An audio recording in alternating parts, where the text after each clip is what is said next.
Halo, kembali dengan saya. Jadi saya akan melanjutkan penjelasan saya, yaitu saya akan menjelaskan cara kita menentukan nilai lebih besar sama dengan 76 itu lulus dan kurang dari 76 itu tidak lulus. Jadi saya akan langsung ke program C++. Ya, karena saya sudah membuat program tersebut, jadi langsung saja.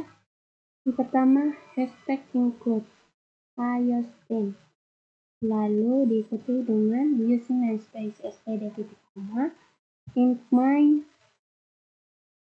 tanda kurung, lalu diikuti tanda kurung kurawal supaya program itu dapat dibaca oleh komputer.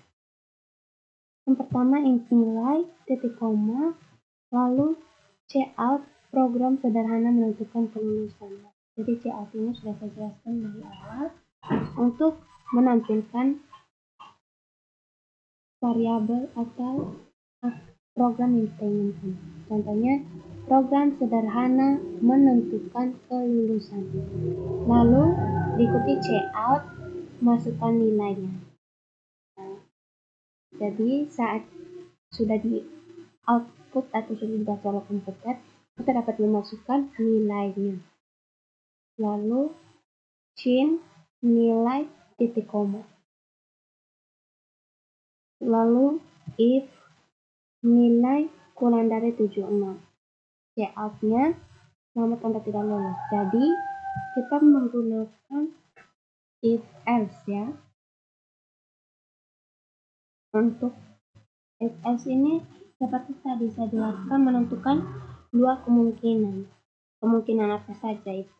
Contohnya lulus, dan tidak lulus. Nah, if-nya itu kurang dari 76, selamat Anda tidak lulus. Cout-nya selamat Anda tidak lulus. Lalu diikuti dengan else, cout-nya selamat Anda lulus. Jadi nilai yang kita katakan else ini lebih besar sama dengan 76, kita tekan loop. Lalu return 0 titik koma.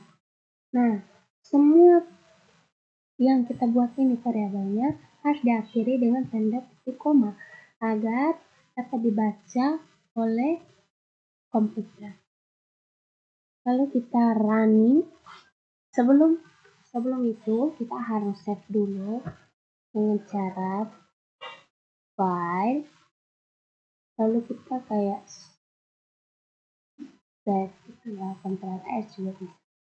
Lalu kita mau simpan di mana saja itu tetap.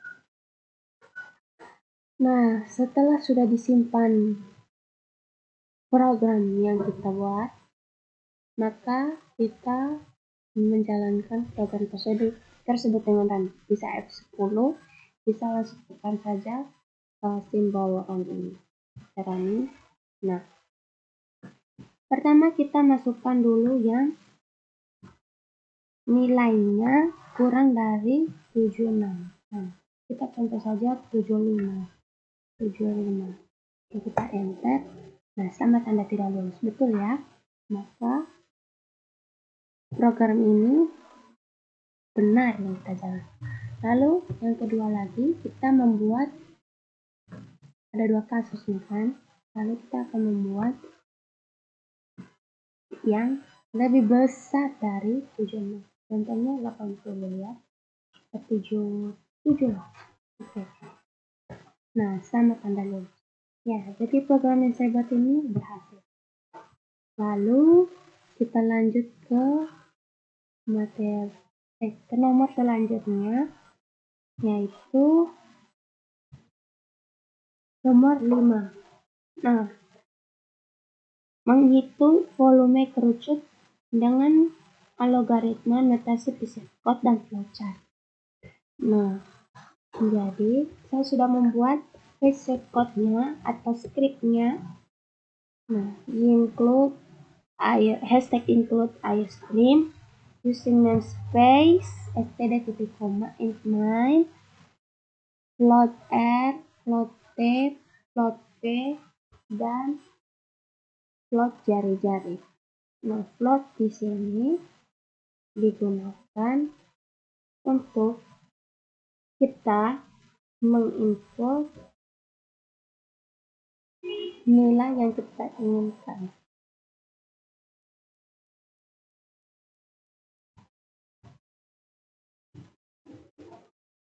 Nah, lanjut kita ke cout. Lanjut ke cout, program menghitung volume kerucut,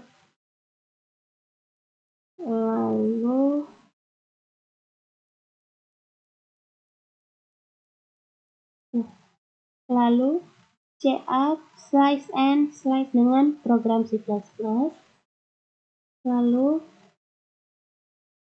slice and masukkan nilai jari-jari sheet, nilai jari-jari titik 2, tanda petik titik koma cin F, lalu cout lagi, slice and masukkan nilai tinggi jari-jari R kali R. Nah, volumenya 3,14 dikali jari-jari dikali tinggi per 3. Nah, jadi jari-jarinya ini, jadi nilai T-nya ini kita ganti dengan nilai 3,14. Lalu cout slice and volume kerucut adalah cout volume titik koma cout cm3. Nah, jadi kita mengkonversi volume ini dalam cm3, lalu return 0.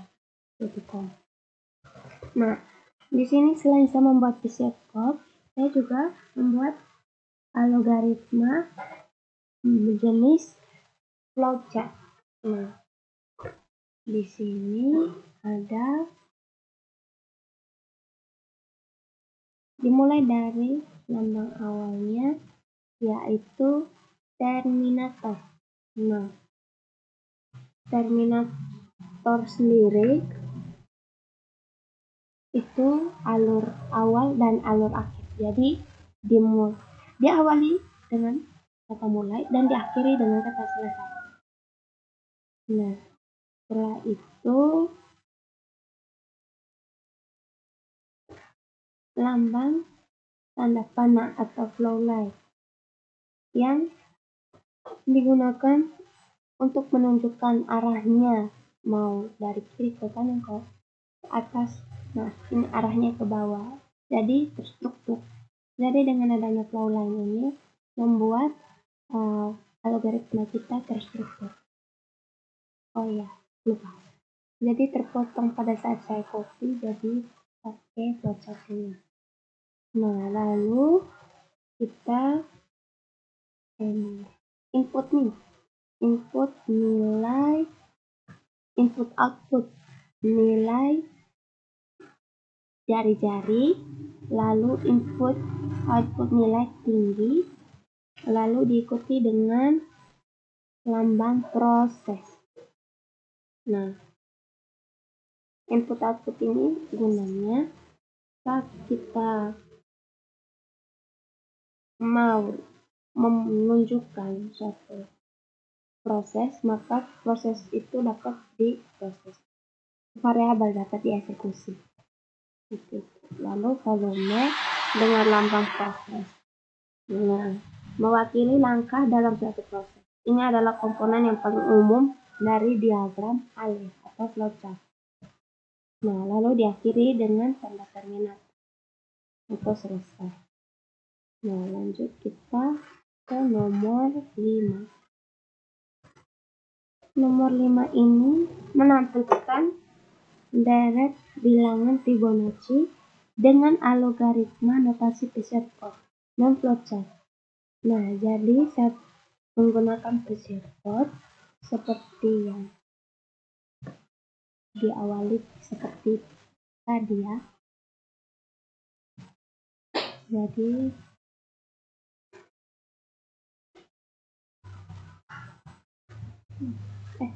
warnanya sama ke beda ya. Jadi saat kita